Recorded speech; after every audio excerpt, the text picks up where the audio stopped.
Olá, meus amigos, meus alunos, estou muito satisfeito de estar aqui com vocês de novo. Eu recebi alguns e-mails e fico muito grato, muito agradecido com relação aos últimos vídeos que nós postamos.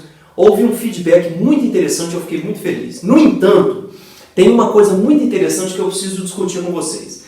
Eu recebi um e-mail e eu achei esse e-mail muito legal, ele foi muito produtivo, né, porque ele me deu um start, me deu uma luz sobre alguma coisa que eu deveria falar para vocês e que de repente pode ajudar muito. Então, antes de qualquer coisa, eu quero prometer para vocês que este vídeo vai valer muito a pena.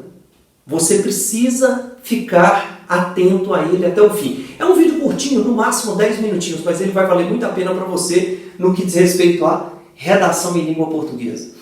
Muito bem, lá nesse e-mail o aluno falava assim: professor, eu entendo tecnicamente, eu entendo teoricamente o que é uma dissertação, o que é uma narração, o que é uma descrição, o que é uma carta, o que é um memorando, o que é um ofício, o que é uma petição. Ele até, salvo engano, é estudante de direito, é um bacharelando em direito.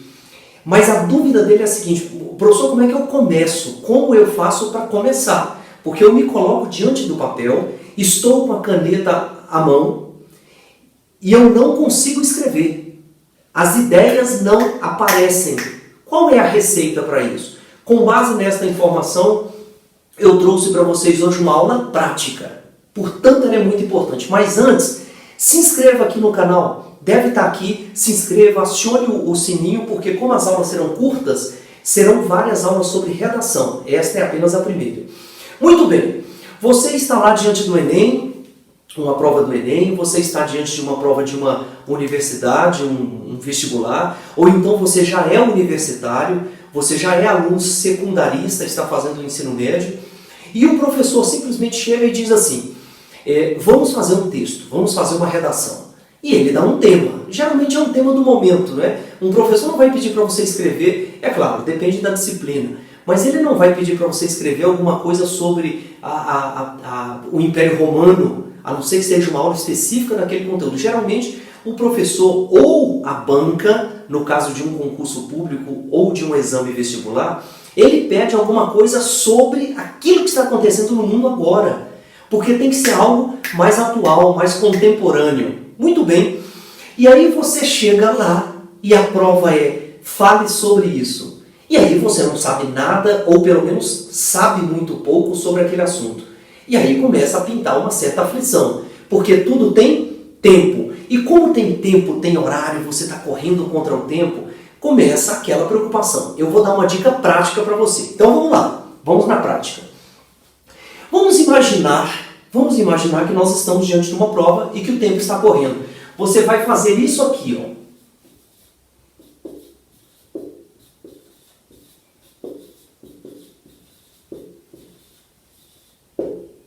Ok?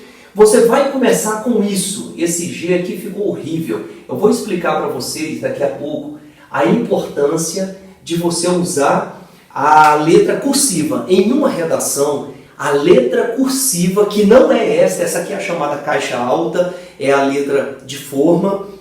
A letra cursiva é sempre muito mais interessante para você. Mas eu vou explicar daqui a pouco. Você vai fazer um brainstorming. O que significa o brainstorming? Numa tradução livre, seria uma tempestade de ideias, uma tempestade cerebral. Você vai começar a pensar sobre o tema. E o tema da prova é coronavírus, um exemplo. Né? Pode ser coronavírus? Pode. Vamos imaginar que pintaram... Agora eu vou escrever a letra cursiva, tá? Pintou aí, esse é o tema. Ou então pode ser este outro aqui, que é um tema que está na moda, todo mundo está falando sobre isso. Ou então pode ser esse aqui, ó. Epidemia. Muito bem. Nós vamos escolher um dos três. Nós não, a banca examinadora. Colocou lá, por exemplo, vamos imaginar que seja faça uma dissertação de 30 linhas sobre o coronavírus, uma epidemia, uma pandemia que assolou o mundo nos anos de 2019 e 2020. E aí você tem que começar a escrever sobre isso. Mas, professor, eu não sei nada. Eu vou te explicar como é que você faz. Tá aqui.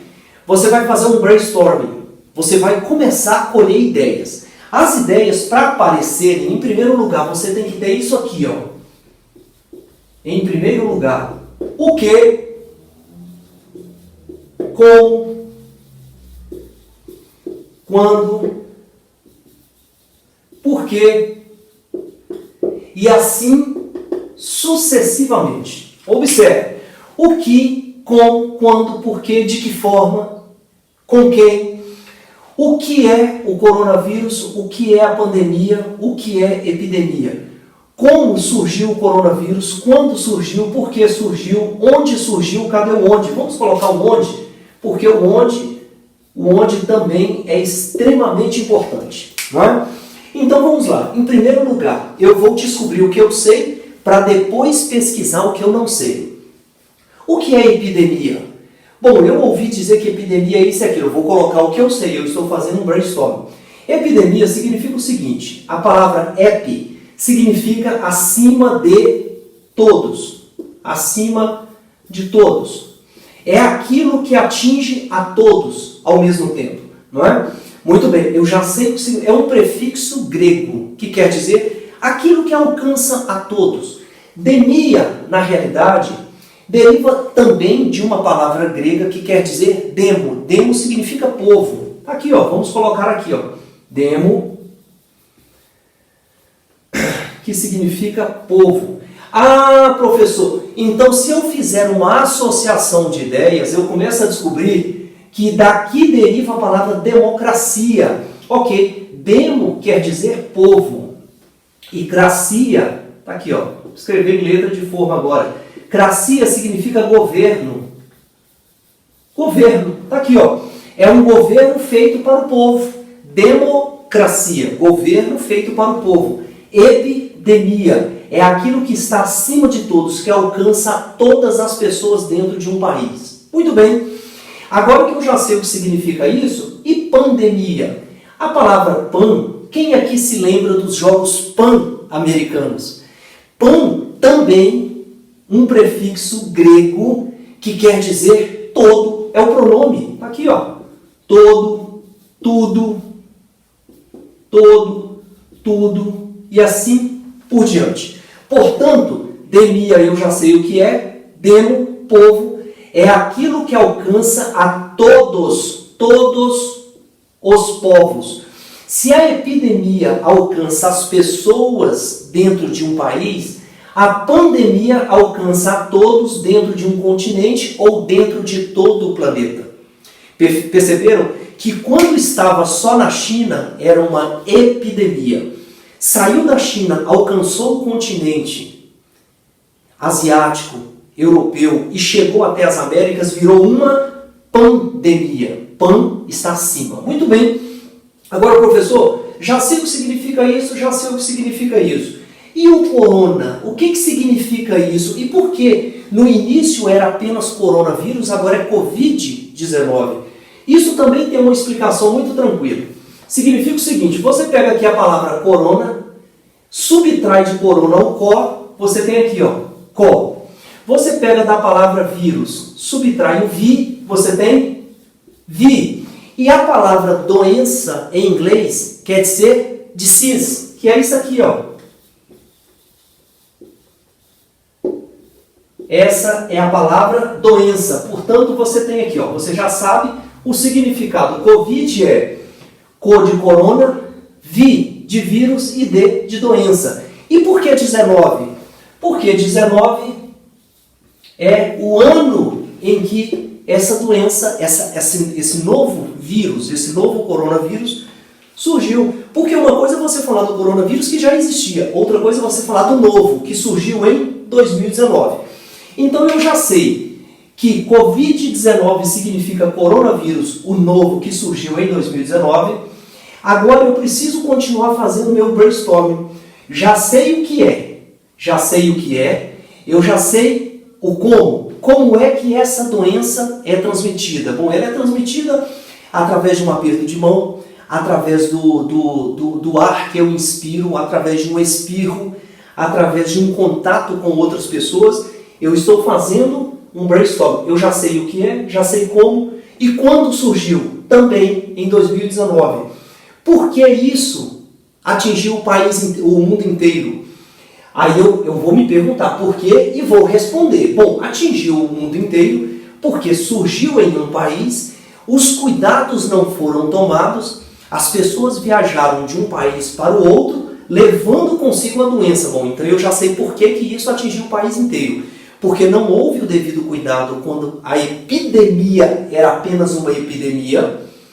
E aí, como não houve o devido cuidado, ela virou uma pandemia. E aí atingiu a todos. Onde é que surgiu? Bom, começou na China. Está aqui, ó. Começou na China. Mais precisamente em Wuhan. Começou em 2019 e atingiu a todos de uma forma globalizada. A todas as pessoas, a todos os povos. Então, observe, eu já tenho o primeiro adjunto adverbial de lugar, China. Eu já tenho adjunto adverbial de lugar, Wuhan. Eu já tenho adjunto adverbial de tempo, foi em 2019. Eu já tenho aqui uma ideia clara de que atingiu a todas as pessoas ao mesmo tempo. Eu já sei o que significa epidemia, o que significa pandemia e por que coronavírus virou Covid-19. Eu já sei, eu já tenho essas informações. Aí eu vou começar o meu texto. Agora ficou simples, não é? Vamos lá. A primeira coisa que você vai fazer. Se o tema é este, você começa com isto. Evita começar com verbo. Comece com um substantivo que vai desempenhar o papel de sujeito. Por exemplo, você começa o seu texto desta forma aqui, ó. O novo